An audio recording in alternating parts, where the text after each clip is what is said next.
somebody presents something and seems too good to be true, or it elicits too much of an emotional response in you, it likely is. Like, this has affected our family, and we're still paying off the debt that we took on in this investment. Hundreds of fraud victims in Utah were duped after they were told they could make thousands without much effort at all. Yeah, if it sounds too good to be true, probably usually is. According to the U.S. Attorney's Office, at least 2 men were indicted in relation to a scheme where they defrauded investors of about $25 million. Brian Schnee's been digging into this and shares what was too good to be true was just that.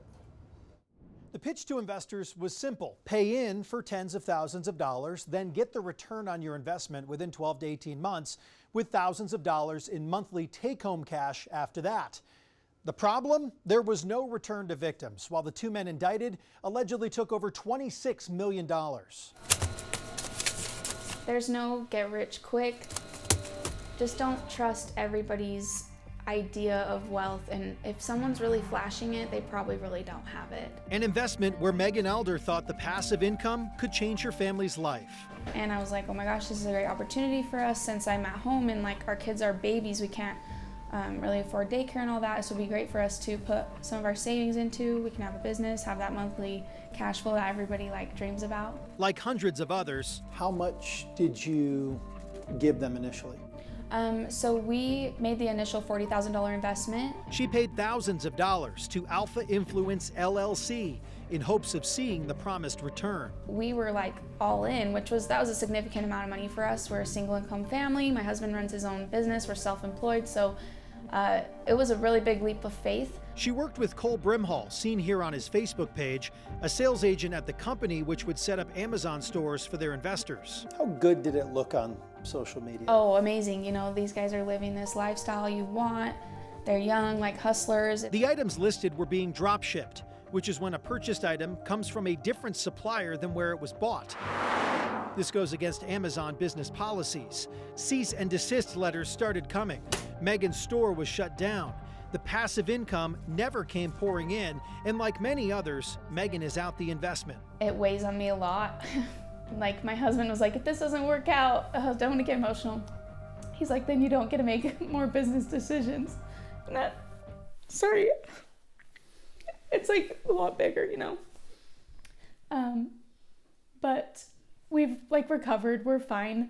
I know there's a lot of families that aren't though. Hundreds of other families. So eventually, I represent over 130 of the 500 plus victims to Jeremiah Evans. Some being represented by Guardian Law and Draper. My clients had to watch for a year or two while he was on social media posting content with Lamborghinis and how well he's been doing. It's noted in the federal indictment that Jeremiah the Bull Evans, shown here on one of his many social media pages, wired a $50,000 down payment for a white Lamborghini in 2021. Money from the proceeds of securities fraud. According to the DOJ, Evans, the owner of Alpha Influence, lied to investors about how successful his company was and how long it was in operation. Evans claimed the initial investor funds would open an Amazon store when only a fraction of the funds was used for this purpose. I reached out to attorneys representing both Evans and Brimhall.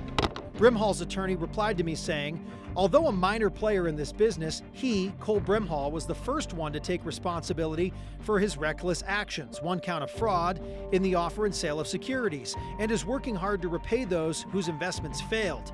To be clear, he never intentionally or knowingly defrauded anyone. Adam Craik represents Evans. And there is plenty of judgment here. There's plenty of things that went wrong. But I do have a guy who is seriously repentant and is seriously saying, hey, I'm going to try and fix this. I'm going to try and make it right.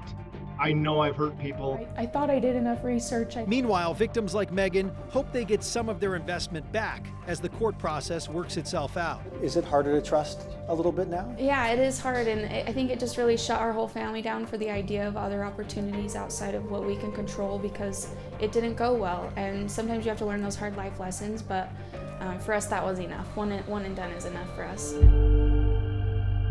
Both Jeremiah Evans and Cole Brimhall will be sentenced for these crimes in the coming months. Brian Schnee, KUTV 2 News.